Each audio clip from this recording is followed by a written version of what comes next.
So this is my 2025 Utah buck, shot on the General Rifle.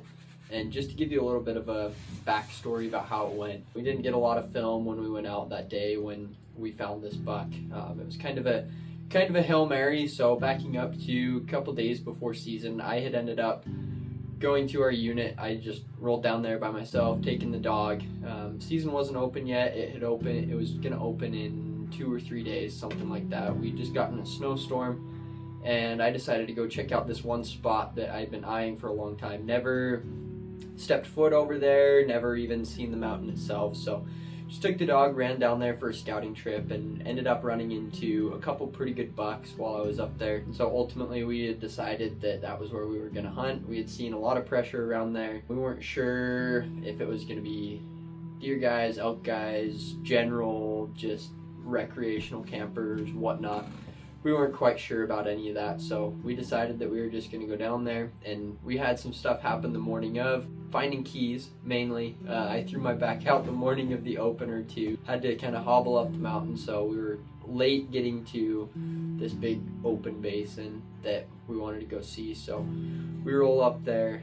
Ended up being a good amount of pressure. We saw a few guys on horseback on the way up, and we were behind them, so we kind of had to, pick up the scraps for what was left. We let them kind of have their area. So we get up into the top basin, and we find one of the bucks from a long ways away, 2+ miles. One of them, it looked like, was one that I had found just scouting a couple days prior. So we start making a move on this buck, and we're getting into the point where we are in shooting range, and all of a sudden we hear a shot.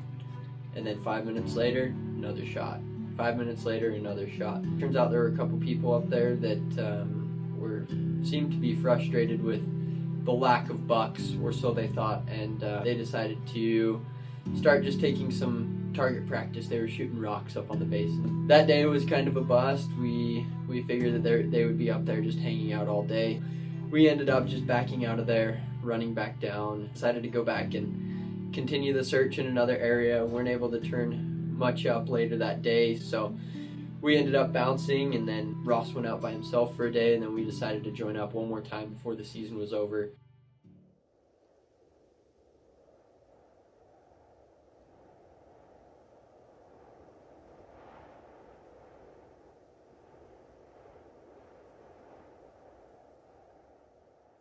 Well, back up here. We have just spotted a pretty good looking 2-point with eye guards. Kobe wants to shoot it.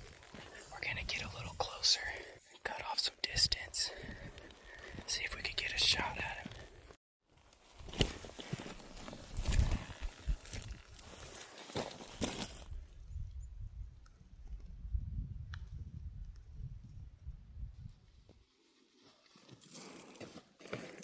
You ready? This is pretty long right here.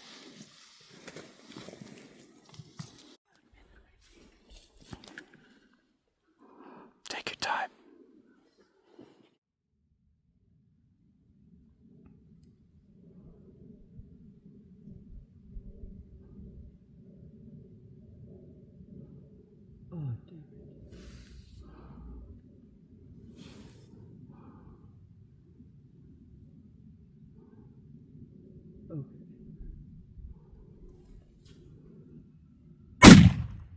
Oh, you drilled him.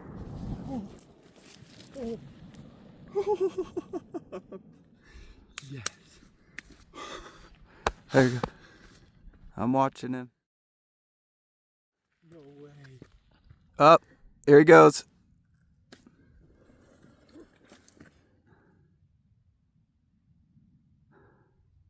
He's done. Good shit, man. Oh my hell. Do you see where he went down? Oh, right there.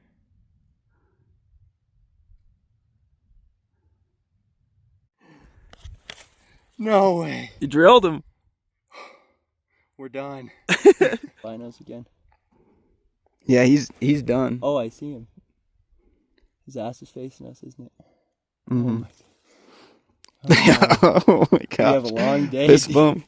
I know it's gonna be a pretty good hike out of here. This buck is kind of in a hellhole. Steep, cliffy, nasty terrain, but sometimes that's where you have to go to shoot them. We have a route down to the deer, and then we have kind of a rough route to get back up to the top of the ridge to get them out.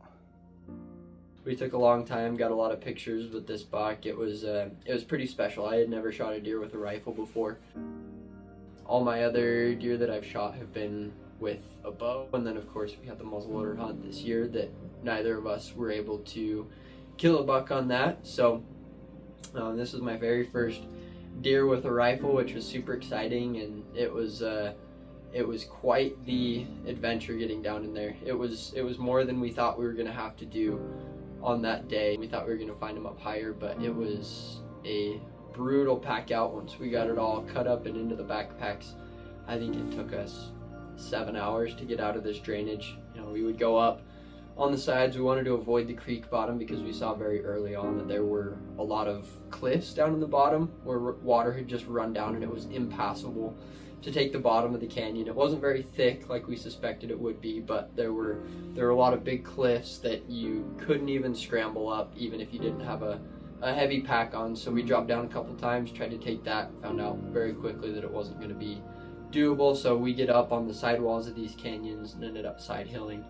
There were really tall cliffs, you know, probably 50 to 100 foot tall cliffs most of the way up this drainage. We knew that we weren't going to be able to pack up to the top and take the ridge, so side hilling it was, and it was a lot of that conglomerate type rock, whatever the heck you call that, where it's got a lot of those little pebbles in it. So really slick, and then there were a lot of impassable routes, so it was a lot of side hilling, and then you'd go up and you'd run into a cliff, you'd have to drop elevation again. Lots of navigation, and it took us a long time to get out there, and by the time we got back to the truck, I think I shot this buck at 10 a.m. We didn't get back to the truck till I think it was 7 or 8 at night, something like that. Luckily, it was very cold on the whole pack out, so we were able to keep moving pretty good, but lots of cliffs, and man, it was quite the adventure. But I'm really excited at how this turned out.